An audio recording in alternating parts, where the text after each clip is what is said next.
आपल्याला आपल्या आर्थिक स्वातंत्र्याकरता किंवा रिटायर होऊन आयुष्यभर आनंदात जगण्याकरता किती फंड्सची गरज आहे आणि जे फंड्स आपल्याकडे आहेत ते उरलेलं सर्व आयुष्य आपल्याला व्यवस्थित पुरतील अशा पद्धतीने ते इन्व्हेस्ट कसे करायचे हे या व्हिडिओमध्ये सांगतोय.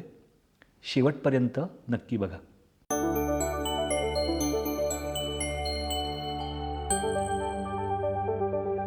नमस्कार. जगण्यासाठी पैसे लागतात आणि काही भाग्यवान माणसं सोडली तर ते पैसे कमवण्यासाठी बहुसंख्य लोकांना आयुष्यभर काम करावं लागतं. अर्थात आपण आपलं काम जे आहे ते जेव्हा सुरू करतो 18व्या-20व्या वर्षी तेव्हापासून ते आपल्या शेवटच्या श्वासापर्यंत काही आपण काम करू शकत नाही. आपल्या सगळ्यांना कधी ना कधीतरी रिटायर व्हावं लागतं. मग कायद्यानुसार 58 का 60व्या वर्षी रिटायर व्हावंच लागतं. तर अनेक जणांना करिअरमध्ये बर्नआउट होतो असं जेव्हा वाटतं तेव्हा 50शीत किंवा कदाचित 40शीतही हल्ली रिटायर व्हावं असं वाटायला लागलं आहे. पण हे रिटायर व्हायचं हा निर्णय घेताना किंवा हा घेण्यासाठी एक सगळ्यात मोठी अडचण अशी असते की आपल्याला नक्की किती पैसे हवेत ज्याच्यामुळे आपण रिटायर होऊ शकू. आपण रिटायर झाल्यानंतर आपला नेहमी येणारा पगार तर बंद होईल, आपलं व्यावसायिक उत्पन्न तर बंद होईल. मग आपण आपला नेहमीचा खर्च हा कसा भागवायचा आणि तो शेवटपर्यंत कसा भागवत राहायचं ही मुख्य चिंता किंवा हा मुख्य विचार किंवा हा मुख्य विषय प्रत्येकाच्या डोक्यात असतो. एक पारंपरिक आपल्याकडे रिटायरमेंटचा असा विचार असतो किंवा रिटायरमेंटच्या फंड्स मॅनेज करण्याचा एक पारंपरिक विचार आपल्याकडे असा आहे की एक मोठी रक्कम बँकेत फिक्स डिपॉझिटमध्ये ठेवायची आणि त्याच्यावरती जे व्याज येईल त्या व्याजामधून आपण आपले खर्च करत राहायचे. म्हणजे अगदी उदाहरण घेतलं तर आपल्याकडे समजा 1 कोटी रुपये आहेत.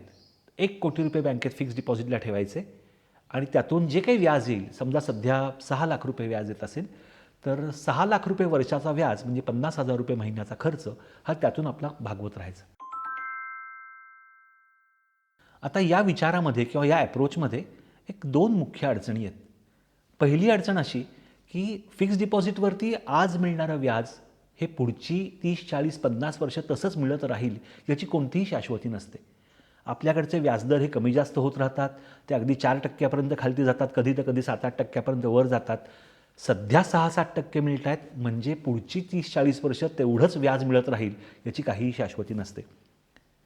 आणि दुसरं ह्याच्यातला महत्त्वाची अडचण अशी असते की आज आपला खर्च समजा 50,000 रुपये आहे महिन्याला आणि जो आपल्या त्या व्याजाच्या पैशांमधून भागतो आहे. पण महागाई असते, महागाईमुळे दरवर्षी आपला खर्च वाढत जातो. त्यामुळे आज जे 50,000 लागत आहेत ते 5 वर्षांनी कदाचित 60,000 रुपये महिना लागतील. त्याच्यानंतरच्या 5 वर्षांनी कदाचित 70,000 ते 80,000 रुपये महिना लागतील आणि आपल्याला मिळणारं व्याज मात्र 50,000 ते 50,000च आयुष्यभर मिळत राहणार असतं.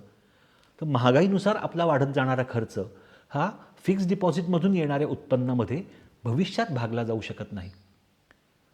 सो एकच मोठी रक्कम फिक्स डिपॉझिटमध्ये ठेवणं किंवा एक ठराविक व्याज दराने आपल्याला मिळणाऱ्या उत्पन्नामध्ये ती गुंतवणं ह्याच्यात हे 2 मुख्य अडचणी आहेत की तो दर कमी जास्त झाला तर काय आणि दुसरी महत्त्वाची अडचण म्हणजे महागाईमुळे जे आपले खर्च वाढत जातील ते खर्च या आपल्या उत्पन्नामधून, फिक्स्ड उत्पन्नामधून, ठराविक उत्पन्नामधून हे खर्च भविष्यात भागले जाऊ शकणार नाहीत. ही अडचण सोडवण्याकरता गुंतवणुकीची एक 2 बादल्यांची थिअरी आहे. आता 2 बादल्यांची थिअरी म्हणजे काय? तर आपण एकाच ठिकाणी किंवा एकाच पद्धतीची अशी फिक्स डिपॉझिट न करता 2 वेगवेगळ्या पद्धतीच्या गुंतवणुकी करायच्या. अक्षरशः 2 बादल्यांमध्ये आपण पाणी काढून ठेवतो तसं पैसे काढून ठेवलेत असा विचार करा आणि या 2 बादल्यांमधून आपण त्या गुंतवणुकीतून येणारे परतावा वापरत राहायचा. तो वापरण्याची पण एक छान युक्ती आहे त्याच्यामध्ये. त्याच्यात 2 बादल्या कशा करायच्या तर आपला नियमित लागणारा खर्च जो आहे त्याच्याकरताची एक बादली आहे असं गृहीत धरा आणि गुंतवणूक जी आपल्याला करायची आहे, जी आत्ता खर्च करणार नाही होत आपण पैसे, ती त्या दुसऱ्या गुंतवणुकीच्या बादलीमध्ये आपण ठेवायची. हे करण्याकरता एक आपल्याला गुंतवणुकीचं चक्र किंवा एक इन्व्हेस्टमेंट सायकल अशी ठरवावी लागते. म्हणजे एक 5 वर्षांची किंवा 7 वर्षांची अशी एक सायकल आपण ठरवली आहे आणि त्या सायकल करता आपण 2 बादल्या तयार केल्या. आता समजा आपण मगाचचं उदाहरण लक्षात घेतलं तर आपला महिन्याचा खर्च 50,000 रुपये आहे आणि आपल्याकडे गुंतवणुकीकरता 1 कोटी रुपये आहेत. तर महिन्याचा 50,000 रुपये खर्च म्हणजे वर्षाचे 6 लाख रुपये खर्च. वर्षाचा 6 लाख आणि आपण समजा इन्व्हेस्टमेंट सायकल ही 6 वर्षांची ठेवली तर 6 वर्षांकरता एका वर्षाचे 6 लाख असे आपल्याला 36 लाख रुपये लागतील. तर आपण 36 लाख रुपये हे खर्चाच्या बादलीमध्ये ठेवायचे, म्हणजे खर्चाच्या अकाउंटमध्ये ठेवायचे आणि उरलेले 64 लाख जे असतील ते आपण गुंतवणुकीच्या बादलीमध्ये, लाँग टर्म इन्व्हेस्टमेंटच्या बादलीमध्ये ठेवायचे. आता खर्चाच्या बादलीतले जे पैसे आहेत 36 लाख रुपये, त्याच्यातून दर महिना 50,000 रुपये काढून घेऊन ते पुढची 6 वर्ष म्हणजे जी आपली इन्व्हेस्टमेंट सायकल आहे त्या 6 वर्षामध्ये ते पैसे वापरत राहायचे. गुंतवणुकीची जी बादली आहे त्यात जे 64 लाख ठेवलेले आहेत ते मात्र आपण ज्याच्यावरती जास्त परतावा मिळतो, जास्त रिटर्न्स मिळतात, अशा पद्धतीच्या गुंतवणुकीमध्ये, अशा पद्धतीच्या वेगवेगळ्या इन्स्ट्रुमेंट्समध्ये ते आपण गुंतवायचे. म्हणजे इंडेक्स फंड्स असतील किंवा इक्विटी बेस्ड म्युच्युअल फंड्स असतील, अशा पद्धतीच्या फंड्समध्ये जे गुंतवायचे ज्याच्यावरती साधारण 12 ते 14% वार्षिक परतावा आपल्याला मिळेल. आणि त्याला पुढची 6 वर्ष म्हणजे आपल्या संपूर्ण इन्व्हेस्टमेंट सायकल होईपर्यंत त्या गुंतवणुकीला हातही लावायचा नाही. जो काही खर्च आहे तो आपल्या खर्चाच्या बादलीतून करायचा, गुंतवणुकीच्या बादलीला हातही लावायचा नाही. होतं काय की 6 वर्षामध्ये ही पहिली आपली खर्चाची बादली असते, त्यातले पैसे काढून काढून काढून ती पूर्णपणे संपून जाते, पूर्णपणे रिकामी होते. पण आपली गुंतवणुकीची बादली जी असते दुसरी, त्याच्यामध्ये 12 ते 14% आपल्याला रिटर्न्स मिळत असतील तर ती जवळपास 1.5 ते 2.5 पट याच्या दरम्यान त्याची वाढ झालेली असते. तर ह्या बादलीचे पैसे प्रचंड वाढलेले असतात. म्हणजे इथं जे आपण 64 लाख टाकलेले आहेत त्या 64 लाखाचे हे 1 कोटी किंवा कदाचित 1.25 कोटीही झालेले असू शकतात. मग काय करायचं, पुढची इन्व्हेस्टमेंट सायकल सुरू होईल, पुढची 6 वर्ष सुरू होतील तेव्हा खर्चाची बादली जी रिकामी झाली आहे त्यात ही गुंतवणुकीच्या वाढलेल्या बादलीतून पैसे काढायचे आणि पुढच्या 6 वर्षांकरता जे पैसे लागतील ते त्या बादलीत टाकायचे. आता पुढच्या 6 वर्षांकरता स्वाभाविकतः महागाईमुळे पहिल्या सायकलला जे 50,000 रुपये महिना आपल्याला लागायचे ते आपल्याला कदाचित 60,000 रुपये महिना लागत असतील. म्हणजे 60,000 रुपये महिना म्हणजे वर्षाचे 7,20,000 म्हणजे 6 वर्षांचे हे साधारण 43 लाख रुपये आपल्याला लागतील. सो 43 लाख रुपये हे आपण गुंतवणुकीच्या बादलीत जे आता कदाचित 1 कोटी कदाचित 1.25 कोटी आपले झाले असतील त्यातून 43 लाख रुपये काढून खर्चाच्या बादलीत ठेवायचे आणि उरलेली जी रक्कम आहे साधारण 80-85 लाख असू शकतील तिथे, ती गुंतवणुकीची बादलीतली रक्कम पुन्हा एकदा लाँग टर्म इन्व्हेस्टमेंट करता, ग्रोथ करता, जास्त वेगानं वाढण्याकरता ठेवून द्यायची आणि पहिल्या बादलीतली आपण काढलेली 43 लाख रुपयाची रक्कम ही पुढच्या 6 वर्षांकरता तेव्हाच जे काही 60,000 रुपये महिना असतील त्यानुसार आपण वापरत जायची. अशा पद्धतीने जर का आपण 2 बादल्यांमध्ये गुंतवणूक केली तर एकीकडे आपले पैसे वाढत राहू शकतात आणि दुसरीकडे ते वाढत राहिलेल्या पैशातून दर काही ठराविक काळाकरता लागणारे पैसे आपण काढून घेऊन ते आपण वापरत राहू शकतो. आणि मग ह्याच्यामध्ये इन्फ्लेशनची काळजी घेतली जाते, याच्यामध्ये आपल्या गुंतवणुकीची काळजी घेतली जाते आणि हे दोन्ही आपण साध्य करू शकतो. या 2 बादल्यांच्या थेअरीमध्ये एक थोडा बदल मी केला आहे. तो बदल असा आहे की याच्यात नेहमीचे आपले जे मासिक खर्च आहेत त्याची काळजी घेतली जातेच, पण जर का काही मेडिकल इमर्जन्सी आली तर त्या मेडिकल इमर्जन्सीकरता आपल्याला मुख्य गुंतवणुकीतून पैसे बाहेर काढावे लागतात आणि मग मोठी अडचण तयार होऊ शकते. त्यामुळे सुरुवातीलाच आपण नियोजन करतानाच 2 बादल्यांच्या ऐवजी एक तिसरी बादली ही मेडिकल खर्चाची बादली ही करून ठेवायला पाहिजे. आपल्याला वयाच्या 60 नंतर कोणीही मेडिक्लेम देणार नसतं, आपल्याला त्याच्या पुढे मेडिकल इन्शुरन्स नसतो, मेडिक्लेम नसतं, त्यामुळे जो काही खर्च येणार असेल तो सर्व खर्च आपल्याला आपल्या खिशातून करावा लागणार असतो आणि 50-60 नंतर मेडिकल खर्च वाढण्याची शक्यता खूप जास्त असते, जास्त खर्च होणार असतो. काही मेजर हॉस्पिटलायझेशन झालं तर अक्षरशः अख्खी गुंतवणूक आपली धुतली जाऊ शकते, इतका खर्च सध्याच्या काळात होतोय. तर मेडिकल इमर्जन्सीकरता आपल्याला किती पैसे लागू शकतात साधारण सध्याच्या हिशोबानुसार याचा एक अंदाज घेऊन त्याचा पहिल्यांदाच सुरुवातीलाच गुंतवणूक करताना एक वेगळी बादली करून ती आपल्या खर्चाच्या बादलीत न ठेवता मेडिकल फंड्स नावाची एक वेगळी बादली, एक वेगळी इन्व्हेस्टमेंट करून त्याच्यात एक 10 लाख, 20 लाख, 5 लाख, 30 लाख जी काही तुमची अपेक्षा असेल की आज जर का मेडिकल इमर्जन्सी आली, मेजर हॉस्पिटलायझेशन करायला लागलं तर आज किती खर्च येऊ शकेल तेवढी रक्कम ही त्या मेडिकल फंडमध्ये, मेडिकलच्या बादलीमध्ये वेगळ्या ठेवून द्यायची आणि ती अशा ठिकाणी इन्व्हेस्ट करायची की जी आपल्याला ती 24 ते 48 तासांच्या नोटीसवरती काढता येऊ शकेल. म्हणजे खूप लाँग टर्म शेअर मार्केटमध्ये अशा ठिकाणी टाकायचे नाहीत हे पैसे. हे फिक्स्ड डिपॉझिट चालेल, हे बॉन्ड्समध्ये चालतील. जी कुठली रक्कम आपण सहज काढू शकू, ज्यावर रिटर्न्स थोडे कमी असतील, 6%, 7%, 5% कदाचित इतके रिटर्न्स असतील तरीही हरकत नाही. पण ती सेफ राहील, कॅपिटल सेफ राहील आणि तरीही त्याच्यावरती काही ना काहीतरी इंटरेस्ट, काही ना काहीतरी परतावा मिळत राहील. अशा ठिकाणी ही मेडिकल बकेट, मेडिकल बादली, मेडिकल फंडची बादली ही ठेवून द्यायची. सो आपली एक खर्चाची, रेग्युलर मंथली खर्चाची एक बादली झाली आणि एक मेडिकलची बादली झाली. मी एक तिसरीही बादली अजून याच्यात खर्चासाठी करतो. म्हणजे पहिल्या बादलीत आपण आपले खर्च 2 प्रकारचे असतात बघा. एक नियमित मासिक खर्च असतात, दर महिन्याच्या सुरुवातीला जे आपल्याला द्यावे लागतात. म्हणजे विजेचं बिल असो, भाज्यांचे पैसे असोत, जे काही दर महिन्याच्या सुरुवातीला आपल्याला अन्न, वस्त्र, निवारा ह्याच्याकरता, वीज, इंटरनेट या सगळ्याकरता जे काही पैसे भरायला लागतात दर महिन्याला, असा एक मासिक नियमित आपला जगण्याचा खर्च असतो. पण आपले काही खर्च असतात ते वर्षातून एकदा किंवा वर्षातून 2दा असे होणारे असतात आणि ते आपल्या हौसमौजी करता असणारे खर्च असतात. म्हणजे सुट्टीवर जायचं असेल, प्रवासाला जायचं असेल किंवा काही जणांना दिवाळी मोठी साजरी करायची असेल, काही जणांना वर्षातून एकदाच कदाचित मी फॉरेन ट्रिप करीन, 2 वर्षातून एकदा फॉरेन ट्रिप करीन असं वाटत असतं. आपले काही छंद असतात, त्याच्याकरता काहीतरी आपल्याला मोठ्या गोष्टी घ्यायच्या असतात. तर अशा सगळ्या जे खर्च आहेत ते नियमित मासिक खर्चात नाही आहेत. आपलं मंथली एक्सपेन्सेस, मासिक खर्च हे नियमितपणे चालणारे आहेत. पण वर्षातून एकदा कदाचित आपल्याला काही मोठे खर्च करावेसे वाटू शकतात, करायला लागतात आणि ते करावेतही. त्याचं नियोजनही माणसाने या सुरुवातीलाच करावं आणि त्याच्याकरता एक तिसरी वेगळी बादली खर्चाकरताची करावी, जी ॲन्युअल एक्सपेन्सेस, वार्षिक खर्चांची करावी. सो खर्चांकरताची एकच बादली ठेवण्याकरता मला वाटतं आपण 3 बादल्या खर्चांकरताच्या कराव्यात. एक नियमित मासिक खर्चांची बादली, एक नियमित वार्षिक खर्चांची बादली आणि एक मेडिकल फंड्स करताची बादली आणि चौथी आपली गुंतवणुकीची बादली आहेतच. दर इन्व्हेस्टमेंट सायकलच्या सुरुवातीला त्या 6-7 वर्षांमध्ये जे काही आपल्याला मासिक खर्च लागणार आहेत नियमित आणि वार्षिक खर्च लागणार आहेत त्याच्याकरता लागणारे सर्व फंड्स हे गुंतवणुकीच्या बादलीतून काढून या 2 बादल्यांमध्ये ठेवायचे आणि ते वापरत राहायचे.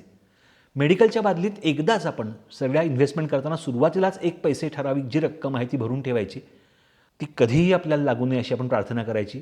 ती आपल्याला लागली नाही तर ती सतत वाढत राहणारच आहे आणि जेव्हा लागेल दुर्दैवाने तेव्हा ती सगळी आपण काढून घ्यायची किंवा त्यातली जेवढी लागेल तेवढी काढून घ्यायची आणि वापरायची. ही जी सायकल आहे आणि गुंतवणुकीची जी आपली बादली आहे ती त्या गुंतवणुकीच्या सायकल करता, त्या इन्व्हेस्टमेंट सायकल करता वाढत राहू द्यायची. ती सायकल संपली की तोपर्यंत पहिल्या 2 बादल्या संपल्या असतील त्याच्यामध्ये या बादलीतून पैसे काढून त्या बादल्यांमध्ये भरायचे आणि पुढची सायकल अशाच पद्धतीने चालू ठेवायची. ही 4 बादल्यांची थिअरी आहे. असं करत राहिलं तर जे काही आपल्याकडे रिटायरमेंट फंड आहे त्यातला काही भाग हा आपण ग्रोथ रेटनी वाढवत राहू शकतो आणि काही भाग मात्र आपण वापरत राहू शकतो. आता हे 6 किंवा 7 वर्षांमध्ये जी काही इन्व्हेस्टमेंट सायकल आपण करू ती इन्व्हेस्टमेंट सायकल त्याच्यामध्ये जे पैसा खर्च लागणार आहे तो खर्च सगळा काही आपल्याला पहिल्या दिवशी लागत नसतो. म्हणजे आपल्या मगाच्या उदाहरणात जर का आपण बघितलं तर 50,000 रुपये महिना माझा खर्च असेल तर 50,000 रुपये महिना म्हणजे 6 लाख रुपये वर्षाचे, म्हणजे माझ्या 6 वर्षांच्या सायकलसाठी मला 36 लाख लागणार असतील.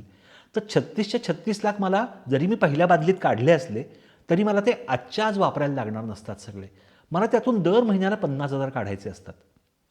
मग काय करायला लागतं, ती जी रक्कम आहे त्यातले उरलेले पैसे हे सेव्हिंग्ज अकाउंटमध्ये वगैरे न ठेवता तेही जर का आपण जिथे कॅपिटल ॲश्युअर्ड राहतं अशा प्रकारच्या गुंतवणुकीत म्हणजे बँक फिक्स्ड डिपॉझिट किंवा गव्हर्नमेंट बॉन्ड्स किंवा डेट फंड्स अशा ठिकाणी ठेवले आणि तिथे एक सिस्टमॅटिक विड्रॉल प्लॅन लावला की मी तिथे 36 लाख ठेवलेत पण त्याच्यावरची उरलेल्या पैशांवरती मला व्याज मिळत राहिलं पाहिजे.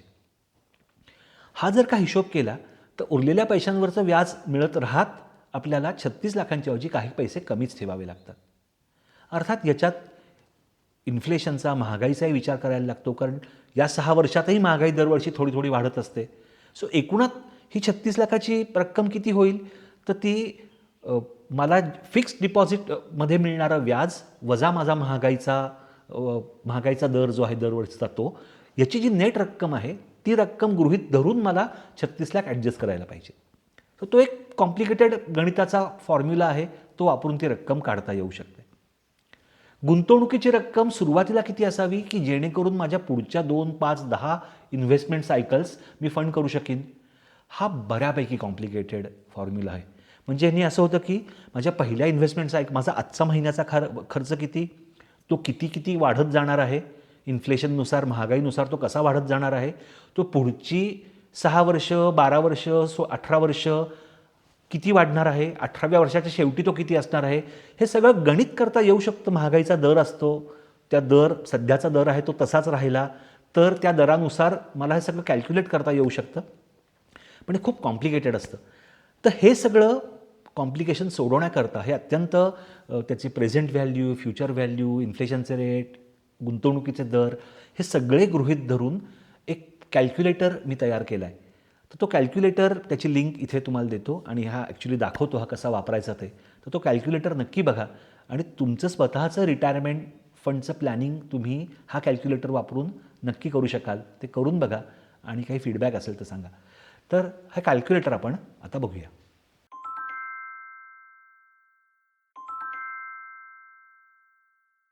तर या कॅल्क्युलेटरमध्ये आपल्या 4 बादल्यांचा अप्रोच जो आहे, 4 बकेट्स अप्रोच जो आहे, त्याच्यामध्ये प्रत्येक बादलीत किती पैसे कुठल्या इन्व्हेस्टमेंट सायकलला ठेवायचे हे सगळं कॅल्क्युलेट करण्याकरता जी कुठली व्हेरिएबल्स असतात ती सगळी व्हेरिएबल्स ह्याच्यात टाकलेली आहेत. म्हणजे तुमचं रिटायरमेंटचं वय, आयदर सध्याचं वय टाका किंवा जेव्हा रिटायर व्हायची इच्छा आहे तेव्हाचं वय टाका. एकूण किती जगू शकता, लाईफ एक्सपेक्टन्सी काय आहे, 100व्या वर्षीपर्यंतचं प्लॅनिंग मी केलं आहे. खूप ऑप्टिमिस्टिक असाल तर 125 वर्षापर्यंत करा, जास्त केलं कमी केलं तुमची मर्जी. किती वर्षांचं प्लॅनिंग करायचं आहे ते तुमचं तुम्ही ठरवा. तुमचा आत्ताचा मासिक खर्च किती आहे, मंथली रिकरिंग एक्सपेन्सेस, दर महिन्याचा नियमित येणारा खर्च, तुमचा वार्षिक वर्षातून एकदा ट्रिप्स किंवा अशा गोष्टींकरता किती खर्च करायची इच्छा आहे ते तुम्ही टाकू शकता. 2 लाख, 4 लाख, 3 लाख, परत तुमची मर्जी. आणि मेडिकल फंड्सची गरज किती पडू शकेल किंवा वन टाईम एक्सपेन्सेसची वन टाईम एक्सपेन्सेस मेडिकल करता किती बाजूला ठेवायचे आहेत याची एक रक्कम ठेवा. 10 लाख, 20 लाख, 50 लाख, जी काही तुम्हाला वाटतंय आपल्याला लागू शकतील ते पैसे इथं ठेवा. मग पुढे जी आहे ती इन्व्हेस्टमेंट सायकल, मी सांगितलं की ही तुम्ही एक आर्बिट्ररी आकडा टाका. मी 7 वर्ष धरलं आहे, तुम्ही 10 वर्ष धरू शकता, 5 वर्ष धरू शकता, पण साधारणपणे लाँग टर्म रिटर्न्स मिळण्याकरता 6 ते 7 वर्ष, 6 ते 8 वर्ष हा कालावधी लागू शकतो, जे आपल्या इन्व्हेस्टमेंट बकेट आहे त्यातून पैसे मिळण्याकरता. त्यामुळे ती रक्कम तशी ठेवली आहे.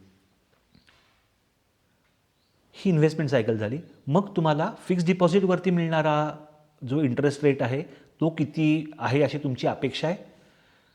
तुम्हाला ग्रोथ रेट म्हणजे इक्विटीमध्ये किंवा इंडेक्स फंड्समध्ये जर का तुम्ही पैसे टाकलेत तर ते काय दराने वाढतील हा तुमचा एक जे काही गृहीत आहे ते इथं लिहा. आणि महागाईचा दर काय राहील हे इथं लिहा. आणि हे सगळं करून तुम्ही कॅल्क्युलेट केलं तर अनेक क्लिष्ट फॉर्म्युले वापरून तुम्हाला किती फंड्सची गरज आहे रिटायर होण्याकरता सुखाने हे इथे दिसतं आहे. त्यातल्या 4 बकेट्समध्ये 4 पैसे कसे ठेवायचे हे तुम्हाला लगेच दिसेल.